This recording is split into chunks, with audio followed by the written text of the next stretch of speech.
Hey, how's it going, everyone? This is FixerMed. Welcome back to my high yield immunology review series for the USMLE Step 1, NBME CBSE, and NBME CAS examinations. This will be part 8 of my multi-part video series covering the entire discipline of immunology in a high yield but comprehensive manner. So without further ado, let's go ahead and get started on today's content. I'd like to open up today by talking about passive immunity. The main way passive immunity is acquired is through obtaining preformed antibodies. The onset of passive immunity is quite rapid as it can occur in minutes to hours. The duration of passive immunity is short term and highly dependent on the half-life of preformed antibodies, so duration can last mainly weeks.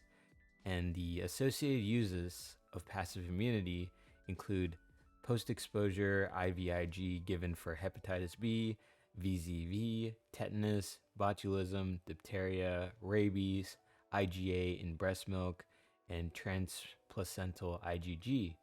And then as you can see on the picture on the right, passive immunity, nice summary there. It develops after you receive antibodies from someone or somewhere else.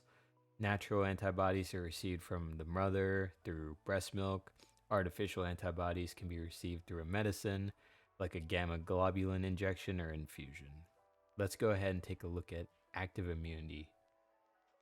Active immunity is acquired through exposure to antigens in real-life situations. The onset can be gradual, ranging from hours to days. The duration of active immunity can be long-term due to memory cells. And associated uses of active immunity include vaccinations and encountering the actual infectious agent. All right, I got a nice picture to the right that shows that. Let's go ahead and look at some questions now. So we have a 32-year-old female who presents to the emergency department after sustaining a deep puncture wound from a rusty nail while working in her garden. She's concerned about the risk of tetanus infection. Which of the following interventions provides rapid immunity and short-term protection against tetanus?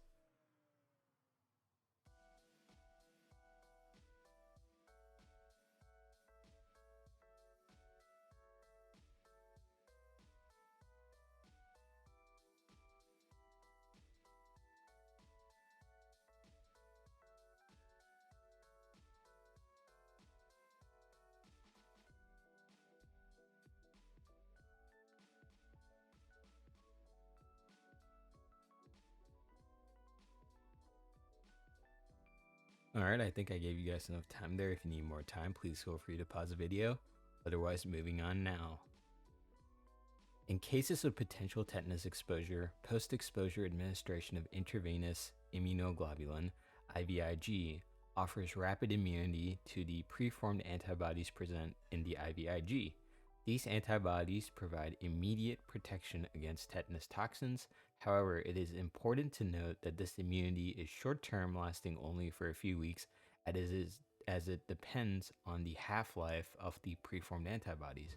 IVIG is specifically indicated for post-exposure prophylaxis against tetanus, as well as for other diseases such as hepatitis B, varicella zoster virus, known as VZV, botulism, diphtheria, and rabies. Additionally, IgA presents in breast milk and transplacental IgG also contribute to passive immunity in newborns. Therefore, the correct answer is C, post-exposure administration of intravenous immunoglobulin, IVIG. Let's go ahead and move on and see why the other answer choices are incorrect. Administration of tetanus toxoid vaccine. While tetanus toxoid vaccine is essential for long-term immunity against tetanus, it does not provide rapid protection. It requires a series of doses to build up immunity over time. Oral administration of antibiotics. Antibiotics are used to prevent secondary bacterial infections and wounds, but do not provide protection against tetanus. Topical application of antiseptic solution.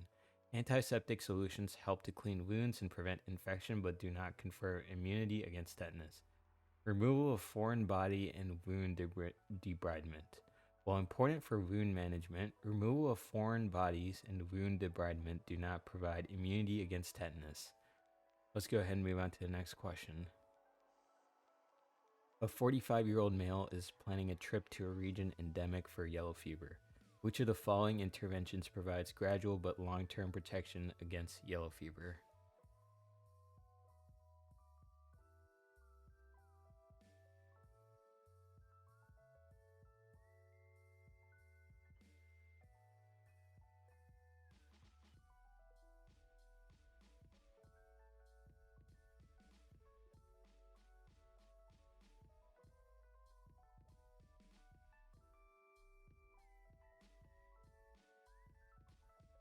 Alright, I think I gave you guys enough time here. If you need more time, please feel free to pause the video. Otherwise, moving on now.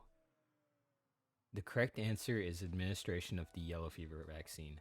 This vaccine provides gradual onset of immunity, typically taking several days to develop protection. However, once established, immunity is long-term due to the formation of memory cells. The vaccine contains live attenuated virus or inactivated virus, stimulating the body's response to produce antibodies and memory cells. This immunity protects individuals upon encountering the actual infectious agent, such as the yellow fever virus, during travel to endemic regions. Yellow fever vaccination is a cornerstone of travel medicine for individuals visiting areas where the disease is endemic. Therefore, the correct answer is A, administration of yellow fever vaccine. Let's go ahead and take a look at why the other answer choices are incorrect.